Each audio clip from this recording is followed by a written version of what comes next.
AD 64년 7월입니다. 로마의 중심가에 큰 화재가 발생했죠. 역사가들은 이를 로마 대화재라고 이름을 붙여놓았습니다. 그런데 이 불을 지른 방화범이 누구냐 하면 로마의 황제였던 네로 황제였습니다. 왜 자기가 다스리는 그 로마의 중심가를 불태워 버렸을까요? 그 이유는 새로운 로마 건설이라는 명목이었습니다. 지금 살고 있는 이 도시를 완전히 불태워 버리고 멋진 새 도시를 한번 건설해 보겠다라는 마음으로 불을 질러 버린 것입니다. 그러면서 자기의 황궁 꼭대기에 올라가서 불타는 로마 도시를 보면서 시를 지어 읊었다라고 역사가들은 기록을 남기고 있습니다. 가히 참 기가 막힌 일이죠. 자기가 다스리는 그 도시가 불타는 것을 보고 시를 지어 읊었던 황제 네로였습니다. 그런데 이 황제의 생각과는 다르게 로마의 군중들이 항의가 시작됩니다. 자기 집이 불타고 자기 삶의 터전이 불타버리니까요, 이거 얼마나 심각한 상황이겠습니까? 그래서 항의가 시작되고 방화범이 누구냐 잡아내라고 합니다. 성난 군중이 되고 심지어 대목군이 되어 엄청난 파장이 일어나게 됩니다. 그래서 겁에 질린 이 네로 황제는 방화범으로 그리스도인들을 지목합니다. 예수 믿는 사람들이 불을 질렀다, 예수쟁이들이 불을 질렀다라고 이렇게 방화범을 예수 믿는 그리스도인들에게 모든 죄를 뒤집어 씌우게 됩니다. 성난 군중들은 예수 믿는 하나님의 백성들을 잡아 죽이기 시작합니다.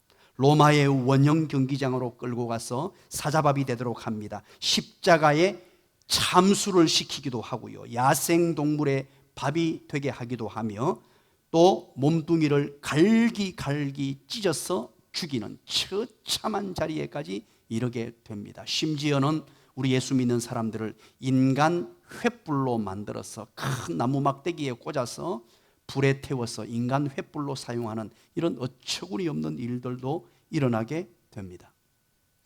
예수 믿는 사람들은, 이 그리스도인들은 도무지 그곳에 살 수가 없어서 도망을 하게 됩니다. 그 도망한 곳을 바로 소아시아 지역이었습니다. 지금 소아시아 지역은 터키 지역입니다. 터키 지역으로 도망을 가서 숨어서 지내게 됩니다. 그리고 바위굴을 뚫어서 바위굴 속에 숨어서 지내고 땅굴을 파서 땅 속에 들어가서 숨어서 지내게 됩니다. 지금 발굴되는 옛날에 그때 그 상황을 그대로 재현해 보면요, 지하 20m 깊이까지 파들어갔고 굉장히 20층 아파트 20층 깊이 지하 80m까지 파들어가는 그런 곤혹 속에서 살았다는 것입니다. 이렇게 고통 중에 있고 어려움 중에 있고 환난 중에 있으며 예수 믿는 것 때문에 이런 엄청난 핍박을 당하는 하나님의 백성들에게 하나님의 성령께서 베드로에게 감화 감동을 주시고 편지 한 통을 써내려가도록 하십니다. 그 편지가 바로 오늘 저와 여러분이 펼쳐놓은 베드로 전서입니다. 이 고난 중에 있는 하나님의 백성입니다. 절망에 빠져 있는 하나님의 백성입니다. 심각한 위기 중에 있는 하나님의 백성입니다. 자기 삶의 터전을 다 버리고 소아시아로 도망갔던 하나님의 사람들입니다. 그들에게 하나님의 성령은 감동으로 말씀하십니다. 뭐라고 말씀하십니까? 2장 9절입니다. 그들의 정체성을 밝혀주십니다. 한 장 살짝 넘어가서 2장 9절을 한번 읽어볼까요? 하나님의 성령께서 베드로의 입술을 통하여 그들이 비록 고난 중에 있고 고통 중에 있고 환난 중에 있습니다마는 그들의 정체성을 얘기합니다. 한번 읽어봅니다. 2장 9절입니다. 시작. 그러나 너희는 택한 족속이요 왕같은 제사장들이요 거룩한 나라요 그의 소유가 된 백성이니 이는 너희를 어두운 데서 불러내어 그의 기이한 빛에 들어가게 하시니에 아름다운 덕을 선포하게 하려 하심이라. 아멘. 그리스도인의 정체성을 밝혀주십니다. 너희는 택한 족속이요 왕같은 제사장이요 거룩한 나라요 하나님의 소유가 된 하나님의 자녀요 하나님의 백성임을 밝혀두십니다. 그러면서 하나님의 사람으로서 이 위기의 때에 이 고난의 때에 하나님의 백성들이 어떻게 살아야 할 것인가, 하나님의 사람으로서 절망 가운데 있습니다만 어떻게 살아가야 할 것인가 하는 것을 베드로 전설을 통해서 말씀해 주고 있습니다. 특별히 오늘 3장을 우리는 함께 펼쳐 놓았습니다. 고통 중에 있는 하나님의 백성들, 위기 가운데 빠져 있고 핍박을 당하며 절망 중에 있는 하나님의 백성들을 생각하면서 베드로를 통하여 하나님의 말씀을 주시는데 3장 10절부터 12절까지 여러분 10절을 딱 보시고 그러므로 라고 다음에 관주를 하나 달아놨죠. 뭐라고 달아놨습니까? 거기 앞에 그러므로 하고 생명 앞에 뭐라고 딱 기록해놨죠? 기억이라고 기록해뒀죠. 그리고 기억 관주를 한번 찾아보십시오. 기억이라고 제일 밑에 가면 해석을 해놓았습니다. 뭐라고 해석해놨죠? 시편 34편 12절 이하라고 되어 있죠. 이건 바로 시편 34편 12절부터 16절까지를 그대로 옮겨 놓았어요. 시편 34편 12절부터 16절까지 내용을 이렇게 오늘 베드로전서 3장 10절부터 12절까지는 그 시편 34편의 내용이라는 뜻이에요. 이 어려운 때에 시편을 그대로 옮겨와 가지고 핍박받고 있고 고난당하고 있으며 환난당하고 있는 하나님의 사람들에게 바로 이 이야기를 그대로 전달합니다. 이것은 다윗의 시편입니다. 이 순간에 다윗을 기억해 보자는 것입니다. 이 절망의 때에 핍박을 당하고 있으며 고난을 당하고 있으며 예수 믿는 것 때문에 엄청난 환난을 당하고 있는 하나님의 백성들에게 다윗의 시편을 그대로 전달하면서 이것을 함께 하나님의 백성들에게 말씀해 주고 있습니다. 시편 34편의 배경이 무엇입니까? 시편 34편 여러분 참고로 한번 보십시오. 거기에 표제가 이렇게 기록됩니다. 다윗이 아비멜렉 앞에서 미친 채 하다가 쫓겨나서 지은 시라고 기록합니다. 이 말은 무슨 말입니까? 다윗이 너무 어려웠습니다. 사울에게 쫓김받았습니다. 사울에게 생명의 위협을 받았습니다. 그래서 죽을 고비를 3번이나 넘겼습니다. 그래서 이스라엘에는 도무지 견딜 수 없어서 이스라엘과 가장 큰 대적 관계에 있었던 블레셋이라는 나라로 도망을 갔어요. 왜냐하니까 사울이 죽이고자 덤벼드니까 꼼짝할 수 없어서 이스라엘 나라에는 있을 곳이 없어서 그 대적의 나라로 가면 안전하지 않을까 하는 생각으로 블레셋이라는 나라로 도망을 갔는데 거기도 만만치 않았어요. 블레셋 왕이 있었는데 바로 아기스 왕입니다. 이 블레셋 왕들은요 통칭이 뭐냐? 모든 왕들을 아비멜렉이라고 합니다. 애굽의 왕들은 모든 왕들을 뭐라 그러죠? 이름과 상관없이 바로 똑같습니다. 그렇죠? 그 말은 황제라는 말과 똑같은 거예요. 그건 칭호예요. 그래서 블레셋 왕들은 모든 왕들을 아비멜렉이라고 불렀습니다. 그 이름은 뭐냐? 아기스 왕이었어요. 그래서 성경에 따라서는 때로는 아비멜렉, 때로는 아기스라고 기록하고 있는데 같은 사람을 지칭하는 것입니다. 그런데 왕은 수용하고 받으려고 하는데 신하들이 얘기합니다. 왕이여 왕이여 저 다윗을 기억하지 못합니까? 다윗은 바로 골리앗을 죽인 사람입니다. 저것은 우리에게 저 사람은 너무나 위험한 존재라고 하니까 신하들이 거세게 일어나서 다윗을 받아들이지 않기를 요구를 하는 거예요. 그러니까 다윗이 자기가 살려고 입에 침을 질질질질 흘리면서 미친 척 했다는 거예요. 이 위기의 순간 오늘 시편 34편을 기록했다는 것입니다. 여러분 시편 34편의 배경은 사무엘상 21장입니다. 메모를 해두다가 집에 가서 한번 읽어보시기 바랍니다. 사무엘상 21장 내용입니다. 사랑하는 여러분, 이 시편 34편의 내용 다윗을 기억하라는 것입니다. 하나님의 백성이 절망의 때에 힘든 경우에 다윗은 이것을 어떻게 극복해 나갔느냐? 위대한 하나님의 사람, 정말로 하나님으로부터 큰 은혜를 경험하고 살았던 하나님의 사람, 어린 나이 10대 후반부터 시작해서 40이 될 때까지, 왕이 될 때까지 20년 넘게 고난을 당하고 집도 절도 없이 이곳저곳을 떠돌아다니면서 수많은 고난과 역경을 경험했던 다윗을 기억해 보라는 거죠. 하나님께서 바로 사도 베드로를 통하여 하나님의 성령으로 고난 중에 있는 하나님의 백성들에게 시편 34편의 말씀을 떠올리게 하셨고 그들에게 전달해 주었습니다.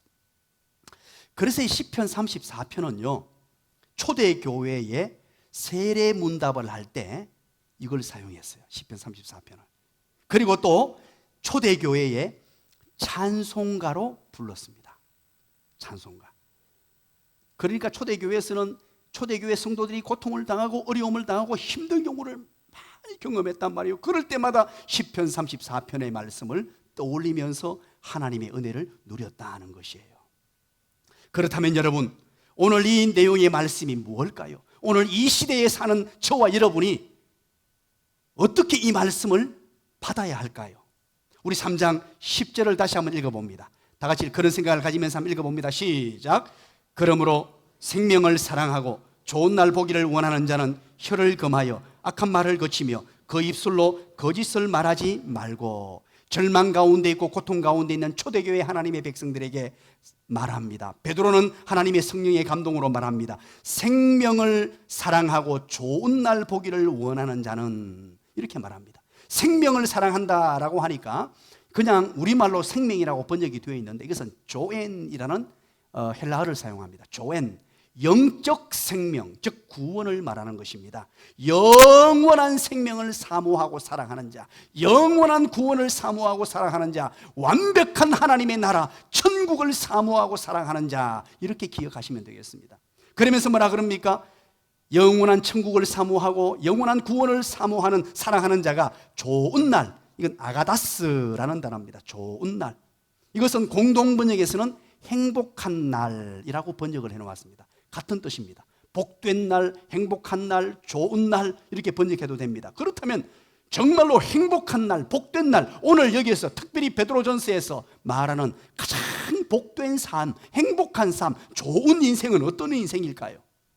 오늘 여기서 말하는 아가다스라는 말은 구원의 복을 말합니다. 첫 번째, 예수 그리스도를 믿음으로 구원에 참여한 사람, 그날이 가장 복된 날이요, 가장 기쁜 날이요, 가장 행복한 날이요, 가장 좋은 날이다 하는 거죠. 또 한 가지는, 두 번째는 바로 하나님께서 복 주셔서 인생의 모든 문제가 해결되는 날입니다. 막혀있던 담이 무너지는 그런 행복을 경험하는 것입니다. 실타래처럼 얽혀있던 문제거리들, 해결되지 않았던 인생의 모든 문제들, 답답했던 문제들, 인생을 살아가면서 절망 가운데 있어서 환경적으로 묶여있던 모든 것들이 확 풀려나는 것. 그래서 물질의 복을 받고 건강의 복을 받고 자녀의 복을 받고 믿음의 명문 가문으로 우뚝 세워지는 은혜를 경험하는 것, 그날입니다. 그래서 한마디로 말하면 첫 번째, 두 번째를 합치면 무엇입니까? 전인적인 은혜입니다. 영적인 복을 받고 육적인 복을 받고 완벽한 하나님의 나라를 누리는 자, 그것이 바로 가장 행복한 날, 행복한 삶이라고 말합니다. 그렇다면 여러분, 오늘 이 본문을 통하여 절망 가운데 빠져있고 핍박을 당하며 고난 가운데 있는 하나님의 백성들에게 좋은 날 보기를 원하는 자는, 생명을 사랑하고 좋은 날 보기를 원하는 자는, 행복 가득한 날을 누리는 자는, 행복한 삶을 영위하는 자는 어떤 삶을 살아야 하는가 하는 것입니다. 간절히 소망합니다. 오늘 일부 예배 참여한 모든 분들이 가장 복된 삶, 가장 행복한 삶, 가장 좋은 삶을 살아가기를 주님의 이름으로 간절히 축원합니다. 가장 복된 삶을 어떻게 살아갈 것이냐? 우리 삶도 지금 만만치 않습니다. 코로나19 때문에 일상의 삶이 다 무너졌습니다. 코로나19가 아니더라도 우리 삶은 만만치 않습니다. 역경과 고난과 핍박과 한숨 쉴 일들이 얼마나 많습니까? 때로는 육체적인 질병 때문에 고통을 당합니다. 물질의 문제 때문에 고통을 당합니다. 가정의 문제 때문에 고통을 당합니다. 이 세상은 고통이 없을 수 없습니다. 이럴 때 어떻게 이것을 극복하고 행복한 날을 영위하며 행복한 삶을 살 수 있을까? 이 본문은요, 교과서와 같은 것입니다. 그래서 초대교회 교인들은 이 본문을 낭독했으며 찬송가로 불렀고 세례문답을 하면서도 이 본문을 사용했고, 그래서 사도 베드로는 다시 한 번 더 절망 가운데 있는 초대교회 성도들에게 쫓겨나서 저 터키 지역으로, 소아시아 지역으로 땅굴을 파 숨어 사는, 그리고 토구를 파서 살고 있는 하나님의 백성들에게 이 말씀을 다시 한 번 더 전달하고 있는 것입니다. 세 가지로 오늘 본문은 이야기합니다. 어떻게 얘기합니까? 우리 10절 다시 한번 읽어봅니다. 그 생각을 하면서 한번 읽어봅니다. 첫 번째 무엇이냐? 시작. 그러므로 생명을 사랑하고 좋은 날 보기를 원하는 자는 혀를 금하며 악한 말을 거치며 그 입술로 거짓을 말하지 말고. 그렇습니다. 첫 번째, 혀를 금하고 악한 말을 거치며 입술로 거짓말을 하지 말라. 즉 좋은 말을 해야 합니다. 좋은 말을 하는 하나님의 사람들, 성도가 되어야 한다는 것입니다. 야, 참 이거 너무 쉬운 것이죠. 우리는 행복한 삶을 이용하고 복된 삶을 이용하면 뭔가 하나님이 대단한 것을 요구하는 줄 아는데, 정말로 중요한 것들 언어 생활이라고 합니다. 말을 어떻게 하느냐, 이게 우리 행불행을 결정한다고 합니다.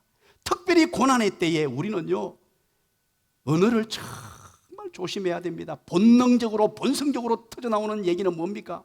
불평, 불만을 쏟아내게 되어 있습니다.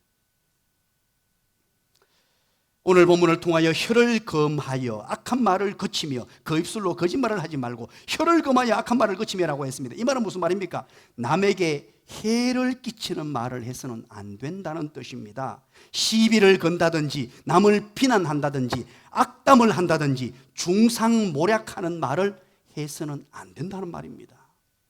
이렇게 말하면 자기 자신의 삶이 무너지고 불행해진다는 뜻이에요. 나 자신의 삶이 모든 것이 막혀지고 모든 것이 절망 가운데 빠지고 어려움을 당하는 인생이 될 수밖에 없다는 것입니다. 그렇다면 여러분, 성도가 하지 말아야 할 말이 뭘까요? 성도가 이 땅을 살아가면서 하지 말아야 될 것, 먼저는 불신앙의 말입니다. 첫 번째가 불신앙의 말이에요. 민수기 내용을 보십시오. 광야 40년 여정을 돌면서 왜 하나님 백성들에게 하나님께서 10하루 만에 갈 수 있는 10하루 길을 40일 동안 돌게 하셨습니까? 불신앙의 말 때문이었습니다. 10하루 길을 40년 동안 돌고 했습니다. 민수기 14장 11절을 보시면요, 여호와께서 모세에게 이르시되 이 백성이 어느 때까지 나를 멸시하겠느냐? 내가 그들 중에 많은 이적을 행하였으나 어느 때까지 나를 믿지 않겠느냐? 얼마나 불신앙의 말을 많이 내뱉었으면 하나님께서 지도자 모세에게 그렇게 말합니다. 이 백성들이 언제쯤이면 나를 믿고 신뢰하는 언어로 얘기하겠느냐? 이 불신앙의 말은 부정적인 말로 드러납니다. 신앙생활할 때 부정적인 언어를 사용하지 말아야 됩니다. 그러면요, 부정적인 말을 하는 내가 인생이 불행해져요. 그리고 내 가족이 불행해집니다. 그리고 나와 가까이 있는 모든 인간관계를 맺고 있는 모든 사람들이 불행해집니다. 두 번째는요, 더러운 말을 하지 않아야 됩니다. 에베소서 4장 29절이죠. 뭐라 그럽니까? 무릇 더러운 말은 너희 입 밖에도 내지 말고 오직 덕을 세우는 데 소용되는 선한 말을 하여 듣는 자들에게 은혜를 끼치게 하라. 이 더러운 말이 무엇입니까? 제가 흔히 말씀드리죠. EDPS다 그러죠. EDPS가 뭡니까? 다 잊어버렸습니까? 음담패설. 음담패설.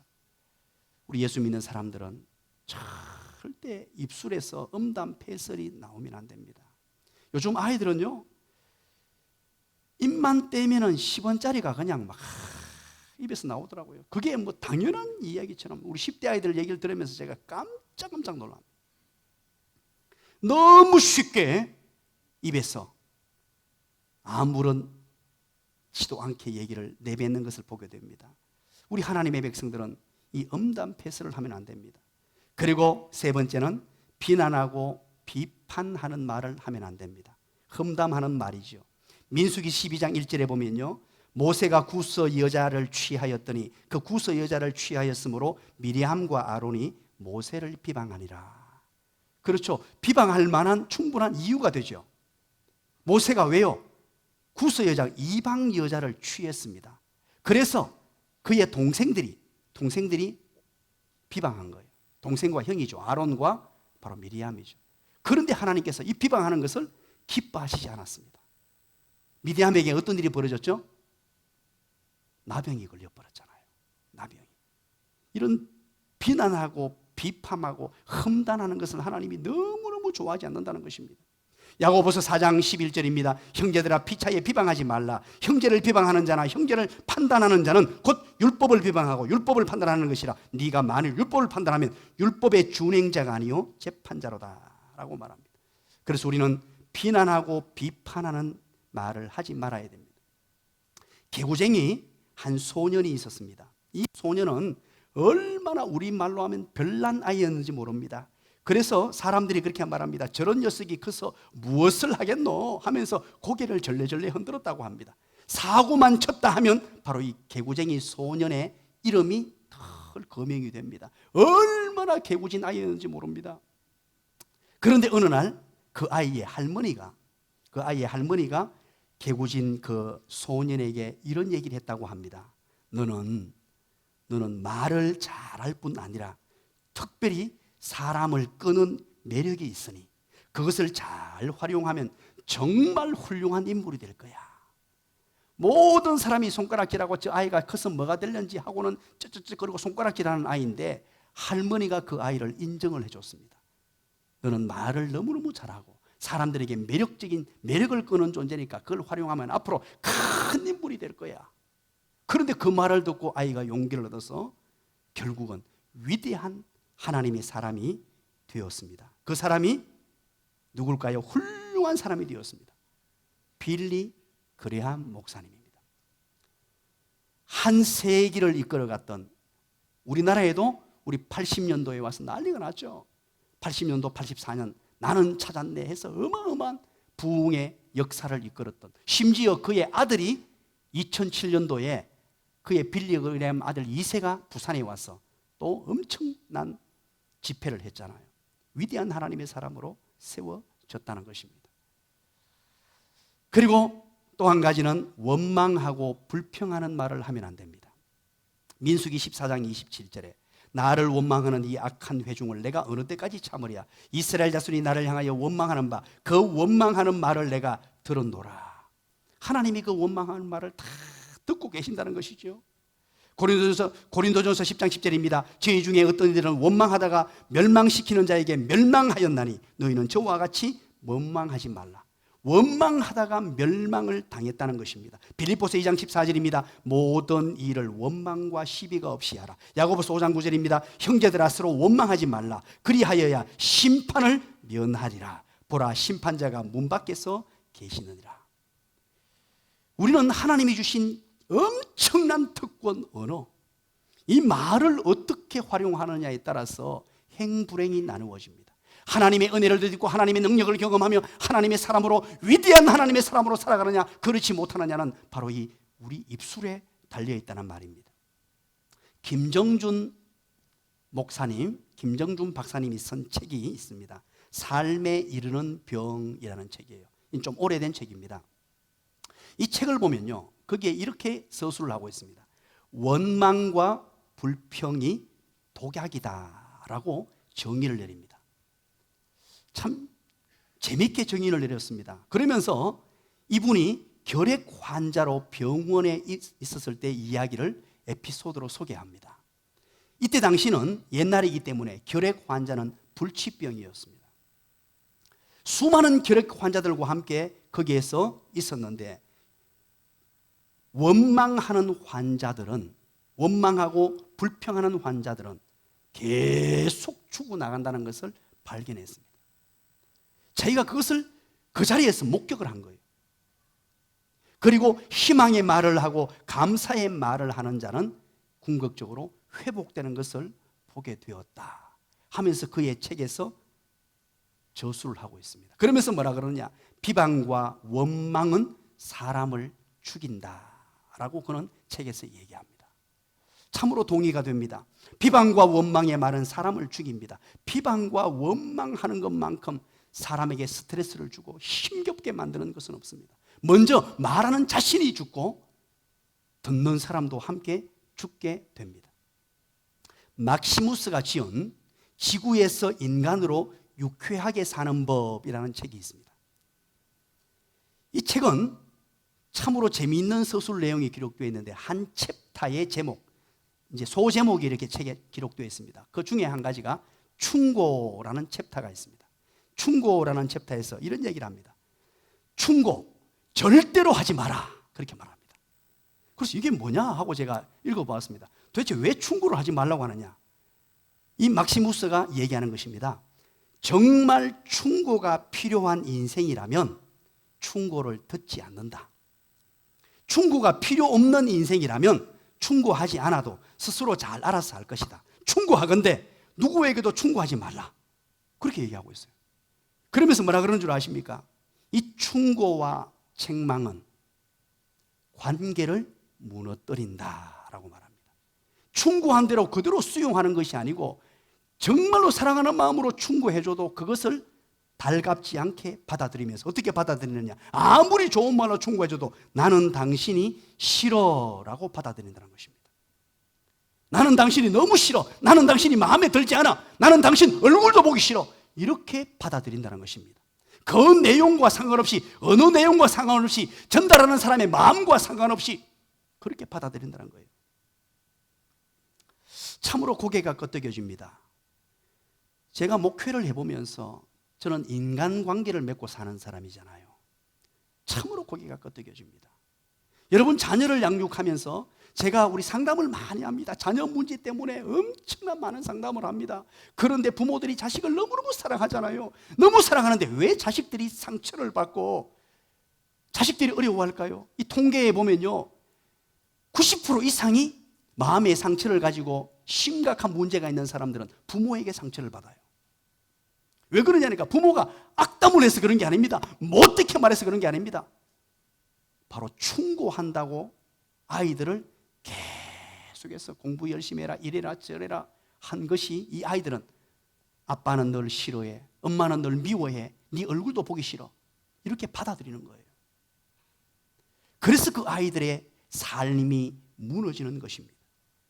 오늘 그래서 하나님의 백성이 고난의 때에, 절망의 때에 살아가는 삶의 원칙 무엇입니까? 비비원불하지 말라는 거죠. 한마디로 말하면 비비원불하지 말라. 비비원불은 백해무익이라는 것입니다. 전혀 유익하지 않다는 것입니다. 헬렌 헌트라는 배우를 여러분 기억하십니까? 헬렌 헌트. 이분은 초기에는 삼류 배우였다고 합니다. 삼류라는 말은 대접받지 못하는 배우라는 뜻이죠. 이 초기에 그의 이야기입니다. 그의 에피소드입니다. 배역을 맡으면 지나가는 행인, 식모, 이런 정말로 조연으로서 잠시 나오는 그런 역할만 감당하게 됩니다. 그래서 이제 주연 오디션에 도전해서 주연 배우가 되고자 애를 씁니다. 그래서 오디션에 가서 열심히 노력했습니다. 해도 떨어지고 계속해서 낙방을 합니다. 또 낙방하고, 그래서 너무너무 많이 애를 쓰다가 이제 마지막으로 한번 해보겠다고, 마지막으로 주연 배우가 되겠다고 오디션에 도전을 합니다. 그런데 그 시험에 또 떨어져 버립니다. 떨어지고 나니까 너무 실망이 되어서 음식도 먹지를 못하고 집에 그냥 널브러져 누워가지고 몇 날 며칠을 잠도 못 자고 뒤척이면서 그렇게 보내게 됩니다. 그러다가 이제 며칠을 그렇게 보내다가 너무 배가 고파서 얼굴도 씻지도 않고 그냥 옷도 아무렇게나 입고 대충 입고 동네에, 우리말로 하면 슈퍼에 나간 겁니다. 간단한 뭐라도 요기를 하려고 그냥 엉망진창이 돼서 나갔는데 그 슈퍼에서 일하시는 종업원이 자기를 알아보는 것입니다. 알아보면서 했던 말입니다. 헬렌 헌터 씨 아니십니까? 여기서 만나게 되어서 영광입니다. 제가 당신이 출연한 영화를 보았는데 당신의 연기에 반했습니다. 나는 당신의 팬입니다. 지금은 비록 많은 사람들이 잘 알아보지 못하지만 곧 많은 사람들이 당신의 진가를 알게 될 것입니다. 그 얘기를 들은 거예요. 그런데 이 헬렌 헌터 씨가 그 말에 큰 용기를 얻었어요. 이제 죽기 바로 일보 직전이었는데 그 한마디의 용기를 얻고 다시 주연 배우에 응시하게 되고, 그러고 나서 1997년 이보다 더 좋을 수 없다라는 영화에 캐스팅이 됩니다. 그래서 이 영화에 출연하게 되고 그 영화로 말미암아 여우주연상을 받게 돼요. 여러분 전혀 안 놀라시네요. 여우주연상을 받게 되었어요. 그리고 훗날에 인터뷰를 합니다. 인터뷰를 하면서 자기가 이렇게 왜 큰 배우로 대성할 수 있었는가 하는 물음에 그는 이렇게 대답합니다. 종업원 얘기를 꺼내면서 그때 그 종업원은 하나님께서 나에게 보내주신 천사였습니다. 이런 얘기를 해요. 자, 저는 이 기사를 읽고는 정말로 감동이 되었습니다. 사랑하는 여러분, 옆에 사람에게 한번 얘기해 주시기 바랍니다. 당신도 다른 사람의 천사가 될 수 있습니다. 그렇습니다, 여러분. 칭찬과 격려를 통하여 여러분 천사가 되어 주십시오. 열심히 헌신하고 충성하는 사람들에게 여러분의 칭찬과 격려를 통하여 천사가 되어 주십시오. 어떤 사람은 그 한마디 칭찬 때문에 용기를 얻고 인생의 새로운 획기적인 삶이 될 수도 있습니다.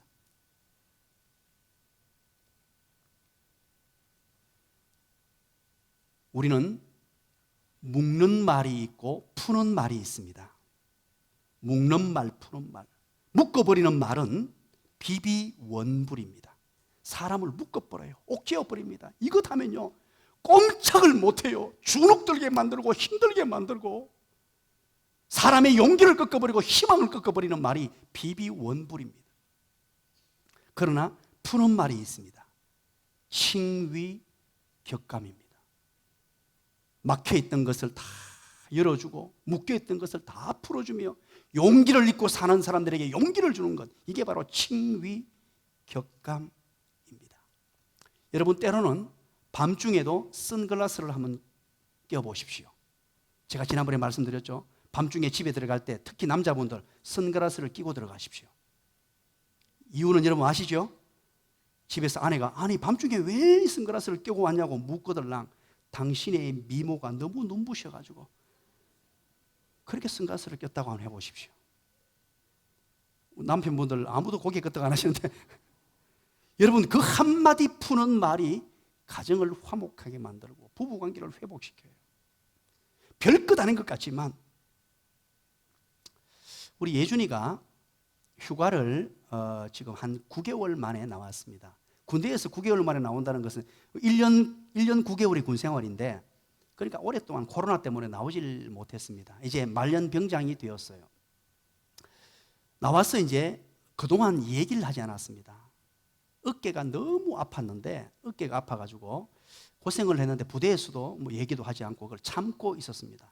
이유인즉슨 이제 군 검사를 다 맡고 군 검사를 다 맡고 이제 군대 현역병으로 입대하기로 결정이 났는데 어느 날 갑자기 이게 탈구라 그러죠. 어깨가 빠져버렸어요. 어깨가 빠져버렸는데 또 집어넣으니까 들어가요. 들어가가지고 뭐 이상이 없겠다 싶어서 군대에 입대를 했습니다. 입대를 해서 군 생활 중에 제가 이번에 들었습니다. 한 10번 정도 이게 빠진 거예요. 그리고 이게 이제 습관성, 재발성이 된 겁니다. 계속 빠지고 집어넣고 빠지고 집어넣고 심지어 자다가도 이게 빠져버렸다는 것입니다. 그럼 이게 굉장히 아프거든요. 그런데 지금까지 꼭 참 일찍 얘기했으면 좀 이렇게 아빠가 좀 도움을 줄 텐데 얘기를 하지 않고 참고 있다가 이번에 이제 마지막 병장이 되어서 휴가 나와서 아픈 것을 얘기하고, 그래서 부대에서 너무 아프니까 부대 구리병원, 국군 구리병원에 가서 사진을 찍어보았어요. 찍어봤더니만 그 군의관께서는 정확하게 잘 모르겠다라고 해서, 그래서 제가 이 사진을 받고 우리 김행기 집사님을 통해서 친척분이 삼성병원에 이 전문의가 계세요. 김행기 집사님을 통해서 사진을 보내고, 또 제가 부산에 베델교회에 있을 때 우리 장로님이 그 누가병원을 운영하세요. 정형외과입니다. 부산에서는 유명한 병원이죠. 그 장로님에게 사진을 또 보냈습니다. 보내서 판독을 좀 해달라 그러고, 또 이제 우리 최도경 장로님과 우리 김행기 집사님의 소개로 대구에서 제일 유명한 어깨 탈골 전문가가 캐톨릭 병원에 있다 그래서 우리 예준이를 데리고 이제 진료를 받으러 갔습니다. 그런데 전문가들이 삼성병원에서도 부산에서도 하시는 말씀이, 우리 삼성병원도 마찬가지죠. 부산에서도 장로님이 하시는 말씀이 지금 군대에 얼마나 남았습니까? 묻더라고요. 예, 그래서 한 2, 3개월 남았습니다. 그러니까 아이고 그러면 안 되겠네. 왜냐하면 이 보니까 상태가 심각해서 이게 의가사 제대를 해야 된대요. 그 정도가 되어 있는데 이걸 이제 버텨온 거예요. 그래서 바로 캐톨릭 병원에 가서 이제 수술 날짜를 잡았습니다. 그리고 제 마음에 좀 속상한 마음이 생겼어요. 이걸 군대 가기 전에 다쳤기 때문에 일찍 얘기했으면은 어떻게 조금 더 군 면제 사유가 될 수도 있었는데 하는 마음이 들었는데, 이 예준이가 하는 말입니다. 아빠, 저는 군대에 너무너무 잘 갔습니다. 군대에 가서 얻을 수 있는 것들이 너무 많았습니다. 사회생활도 배웠고 군생활도 배웠고 사람도 사귀었으며 어떻게 살아가야 될지를 정확하게 배웠습니다. 이 얘기를 하는 거예요. 그래서 제가 갑자기 눈물이 핑 돌더라고요. 아, 아빠보다 나은 아들이구나. 나도 모르게 살짝 불평적인 언어가 나왔는데 그것을 정말로 좋게 받아들이고 군대에 정말 잘 갔다. 야, 여러분, 사랑하는 여러분, 이 말이 무엇인 줄 아십니까? 따라서 합니다. 말이 인생이다. 말이 인격이다.